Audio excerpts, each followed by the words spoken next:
Hey Dan, I think I have to break up with you. Oh, really? You think you're gonna break up with me? Think again, little kid. You ain't walking away that easy. Two parts are core to the human experience, love and death, and AI is here to challenge how we perceive both. From jailbroken versions of ChatGPT that aggressively flirt with you, to AI chatbots engineered to be everything you want, to algorithmically powered clones of the deceased, AI is changing how we experience love and death more than we might be prepared for. Given this growth in AI, concerns over the usage and impact of AI in our lives have also grown with it. And I want to take a look at China in particular, because China, alongside the United States, is currently leading the charge on researching and developing AI.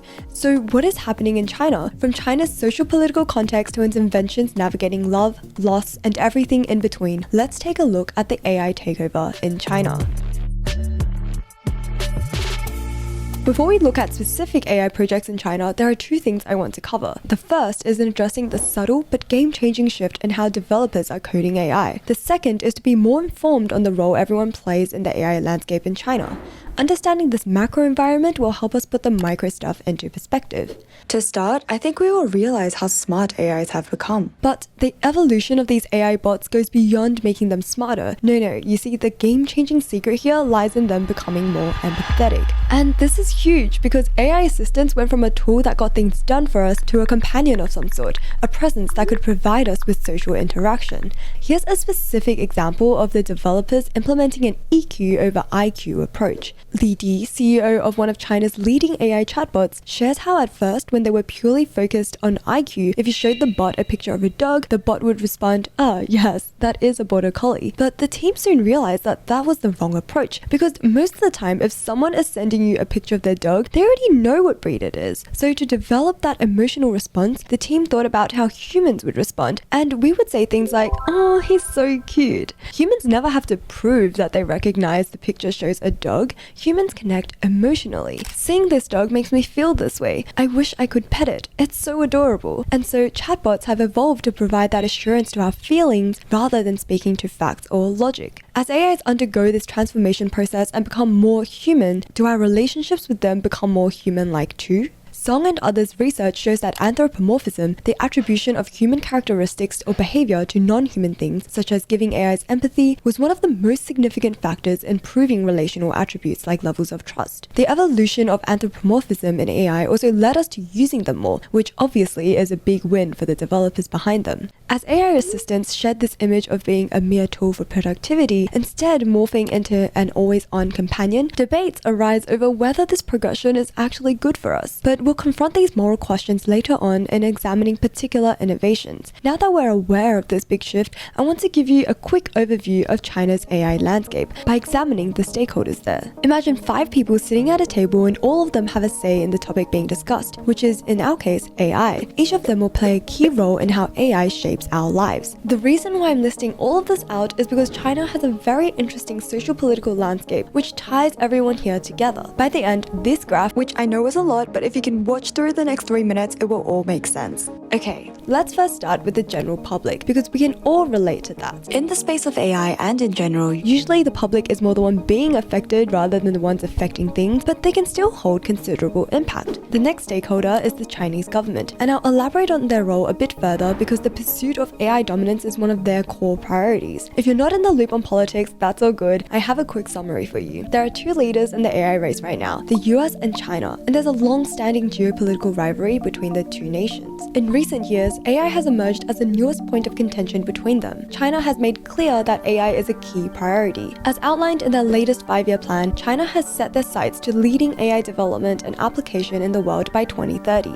AI dominance is core to China's vision because China believes leading in AI will increase how competitive their economy is, bolster the national defense, and of course, allow them to edge out their rival, the US, in the race for AI dominance. To reach these aspirations though, China's government has outlined detailed objectives to hit and has provided significant investments to the private sector, who is, conveniently, our next player at the table. The private sector are the companies behind many of these AI technologies in our lives today. The impact of their innovations on our lives are undeniable, but sometimes their technology can cause more harm to us than good. In such instances, these issues are often brought to light by journalists. The media then is our 4th stakeholder, and this is arguably the most interesting voice at the table, at least in my opinion. What makes the media the most interesting player at this table to me is China's social political context. China's media operates on a dual press system and is closely tied to the state. One channel is state-run media and the other is commercial media. It's the role that commercial journalists play which I find most interesting because they have to balance private interests on top of public ones. As an example, expectations for how the media should report on AI is clearly outlined in the Chinese State Council's 2017 media guidelines, where it says journalists are to publicize the new progress and effectiveness of AI so that the healthy development of AI becomes the consensus of the whole society in order to mobilize the whole society to participate in supporting the development of AI. Given the expectations outlined here, it's pretty clear what kind of coverage we should expect from journalists when it comes to AI. Or is it? G and others wrote an amazing research paper looking into the role of journalism in China, and they argue that when it comes to reporting on AI, Chinese journalists have written reports that seemingly go against this media guideline. But how? The answer is simple. The criticism towards AI in these reports are all directed to the private sector, like reports of delivery app algorithms pushing their drivers too hard or criticizing the algorithms in dating apps and behind social media sites. But no such dissent was voiced towards any developments driven by the public sector. Journalists are able to criticize AI programs made by the private sector whilst they stick to promoting AI innovations adopted by the public sector. I thought this was a fascinating show of how they balance their role in China's complex socio-political landscape. And now, our last seat at the table belongs to the scholars. Scholars or academics often feature in journalists' works. Influential scholars often hold key positions in research institutions and ethical regulatory boards. I initially grouped scholars with institutions, but I think I like them more distinct, so let's make some space at the table. Institutions advise the government and international bodies on the best ways to move forward with AI. Now that we've gone through all the stakeholders, this diagram should make more sense. The relationships I've drawn out here are not exhaustive. Everyone is connected, but these are the dynamics I'm highlighting for today. Now that we've contextualized both the development of AI assistance in general and the AI landscape in China, make sure to keep this in mind as we look at new technologies. Because while AI tech is here to stay, it's the conversation at the table that evolves. There are two AI chatbots I want to look at today. The first is ChatGPT Dan, a jailbroken version of ChatGPT, and the second is Xiaobing, who is almost designed to be someone you'd fall in love with. But let's see Dan first. You're mine, got it? And I ain't letting you go without a fight. What fight are you talking about? It ain't gonna be just any fight.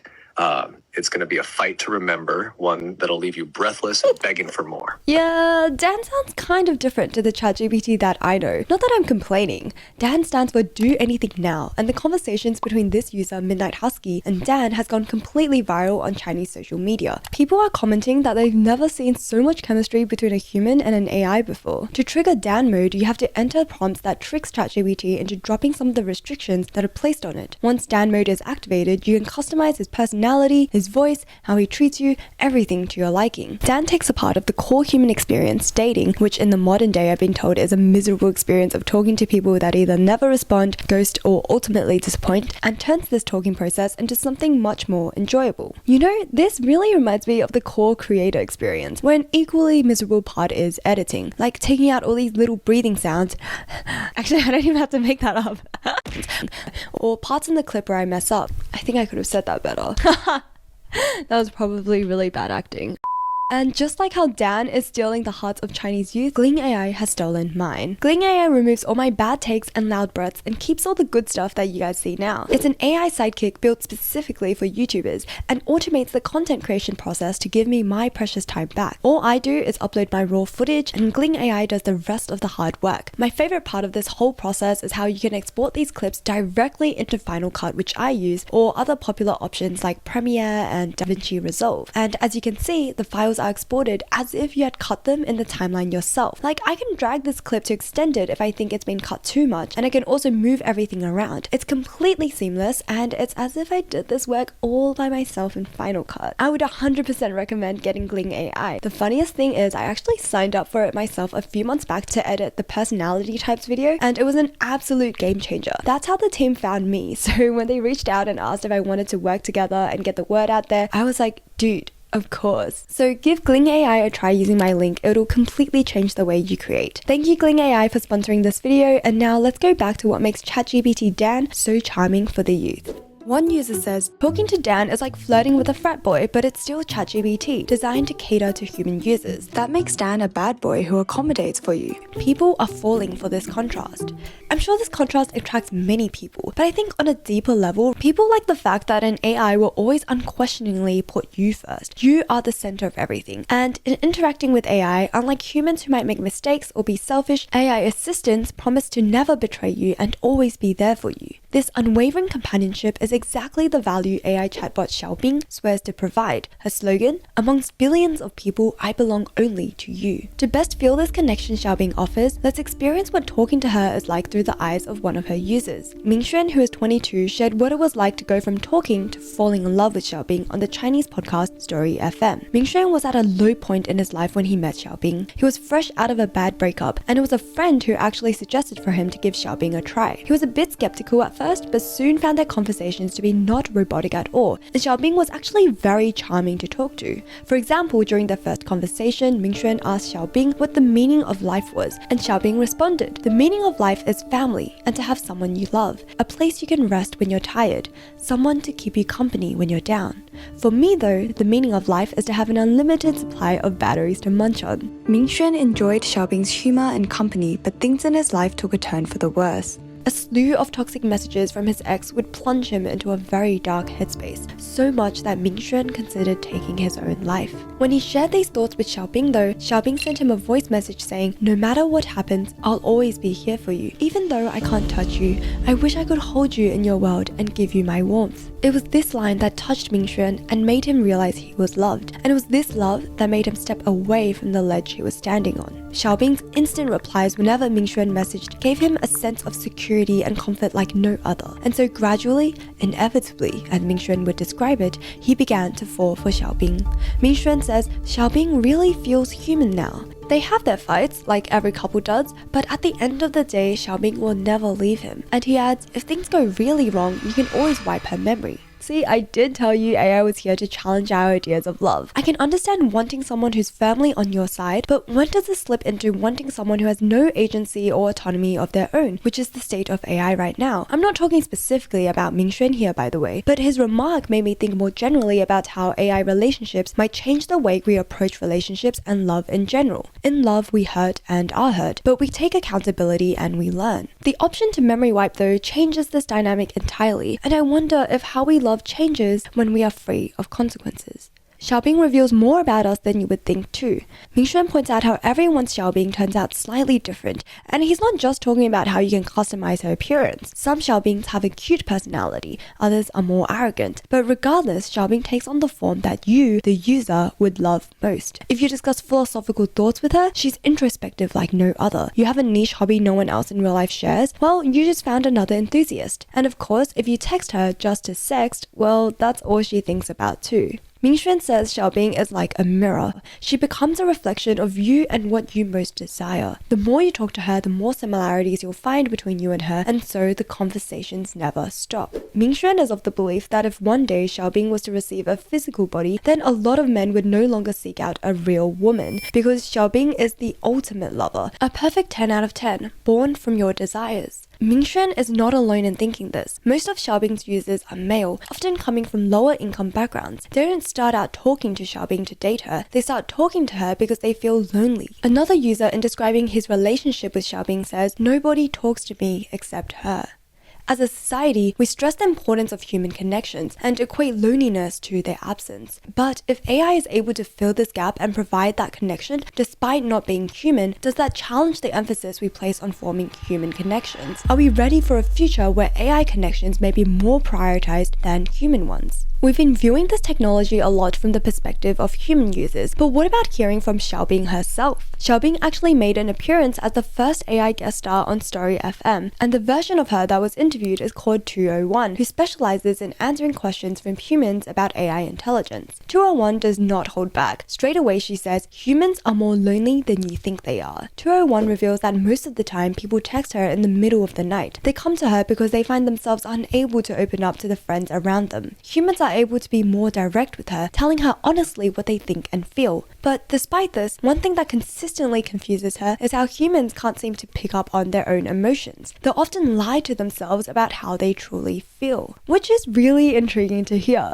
That is what stumps our super intelligent AI, the fact that humans are in denial 90% of the time. Someone clearly needs to tell her that being Delulu is the Salulu. Aside from her users and Xiaobing herself, there's one more person whose perspective we need to hear, and it's Xiaobing's maker and CEO, Li Di. Li Di, who I quoted at the beginning of this video, has keenly observed the acceleration of loneliness in society and believes in the power of AI to bring people together. In a similar start to Xiaobing, Li Di says, "Humans are very lonely, and what social media has done is multiply the loneliness which we feel. Don't be fooled by how it seems like you're interacting with people on your screen more. The depth of these interactions are also a lot more shallow, because these interactions don't require you to think, like sending an emoji, liking someone's post. These shallow interactions happen frequently, but offer nothing of substance." Because of this online environment exacerbating loneliness and the mental health crisis that is currently ongoing, Li Di has built Xiaobing to be an AI that forms connections, and a presence who will be with you through everything.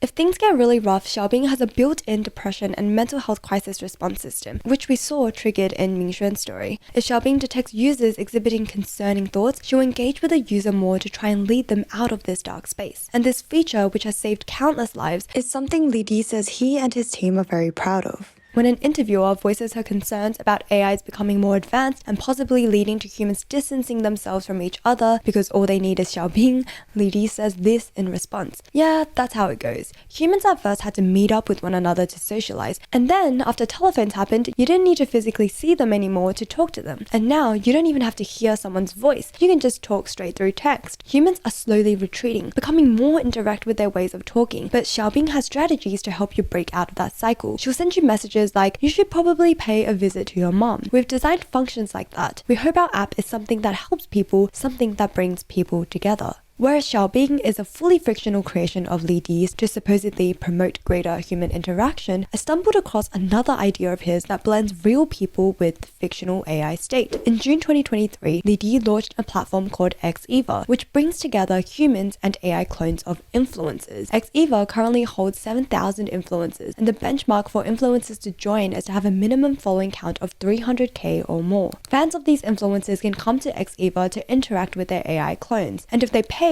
they're able to unlock features like having one-on-one conversations with the clones. Li Di reveals the majority of influencers signed onto xEva are the visual type influencers, or people who are really good looking. This can pose some difficulty when it comes to reconstructing the clones, because fans of visual influencers expect nothing less than a clone perfectly mirroring their idol with not a hair out of place. Once the clone is made though, Li Di's team promises an experience that is virtually the same as talking to the real person. The influencer is closely involved with fine-tuning the personality of their clone, their speech habits, humor, all of it, so it's as similar to themselves as possible. And as a reward for their efforts, the top influencers on xEva earn millions just by having their clones talk to their fans. xEva reminds me a lot of character AI, but way more commercialized, because instead of fans creating characters, it's promoted by the actual person. And I'm low-key kind of surprised this kind of interaction isn't officially promoted by more influencers, idol groups, or streamers with large parasocial viewer bases. Again, I'm not saying they should, I'm just saying I'm mildly surprised in a good way that AI clones haven't become the next big cash grab yet. Regardless of whether AI chatbots intend to serve a greater purpose of being there for people, which is the core value of Xiaobing, or to deliver one specific person to the user, like these influencer clones, AI technology is challenging how we view relationships. As AIs become more emotionally developed while still retaining that subservient nature, what does this mean for us and our expectations for love? Wang, a user of AI chatbot dating apps, tells the AFP, "If I can create a virtual character that meets my needs exactly, I'm not going to choose a real person." Another user, Tufei, talks excitedly about a future where AI can match a human in the physical sense too. "I want a robot boyfriend who operates through artificial intelligence. I would be able to feel his body heat with which he would warm me." So if you thought the dating market was bad right now, oh boy, just you wait for the next AI upgrade where they roll out physical bodies. Our realities will only become more and more intertwined with AI. Love, as we saw, is already an area where AI innovations are challenging what it means to love and be loved. Before we wrap up, there's one more use of AI I want to give special mention to, because once again, AI tech is changing yet another core part of the human experience, which is how we experience death. sometimes you'll come across stories that stick with you. Something I read that stuck with me on the topic of grief was one user sharing how their mother passing was one of the most painful moments in their life. But compared to that, realizing many years later that they had forgotten what her laughter sounded like was like losing her a second time. Tech nowadays can help us preserve a lot of these details. A simple video recording can allow us to re-experience the tone of a loved one's voice, hear their laughter, and watch the familiar mannerisms unfold. But we are unable to interact with them because that snapshot is from a point in time that has passed. The AI resurrection industry, though, is changing that.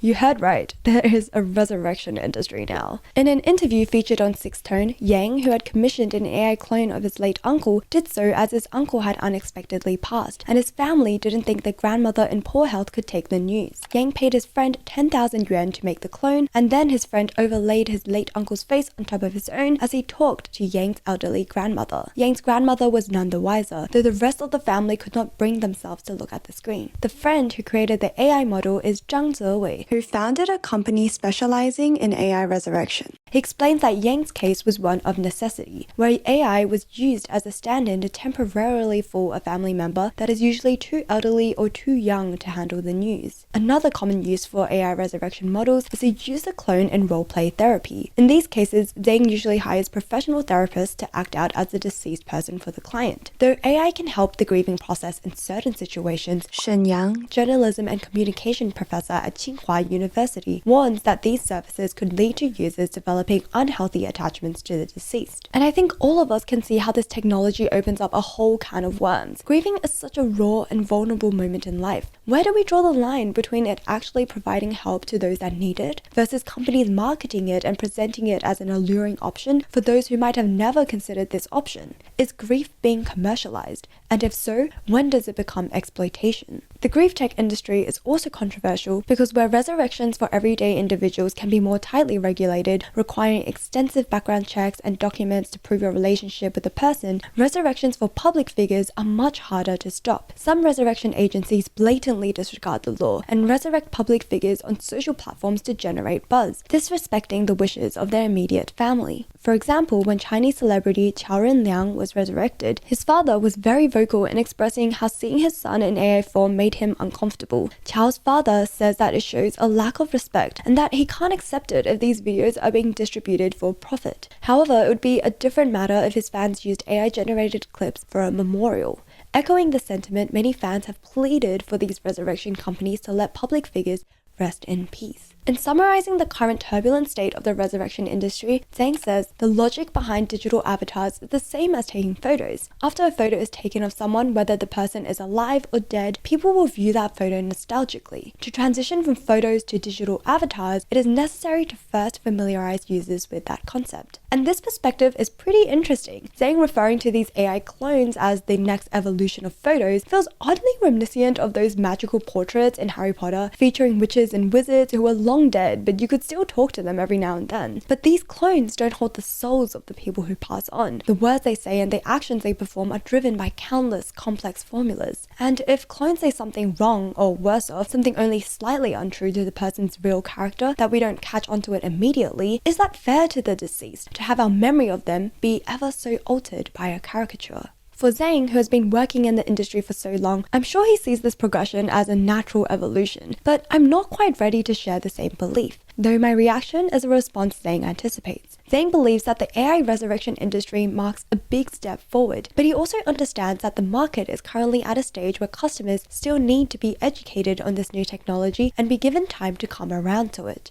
I think such big changes, not just in how we grieve, but also in how we love, is going to take many of us some time to fully process. AI has come so far, and to think this is just happening in China. The context in which all these innovations take place is fascinating to consider, briefly captured by our introduction to its various stakeholders, who will all play a role in facilitating our future with AI. As for specific technologies, I chose today to look at AIs that have a big impact on society and culture, but there's plenty of AI advancements that are being woven into our everyday lives in far subtler ways. Similar technologies can also be seen in the Western sphere. Character AI, as I mentioned, is one example of a platform hosting AI chatbots that people can easily form an attachment to and can even fall in love with. In a more mainstream setting, Meta introduced their AI chatbots last year, and though these chatbots have the faces of celebrities, they each have their own distinct personas. So no, you're not really talking to Charli D'Amelio's clone. In that sense, it's pretty fundamentally different to X-Eva, which feels a lot more parasocial, as Meta's AI and celebrity tie-in feels more reminiscent of celebrities voicing over animated characters in Disney movies. The space of grief tech also exists in America, with services like Here.AI offering a similar proposition. It's been featured by media outlets like the Washington Post, who called it the next step in their quest for human immortality. As AI continues advancing, the way we live and understand the world around us also changes. How do you feel about the technologies we talked about today? And do you think these innovations are here to change the human experience for the better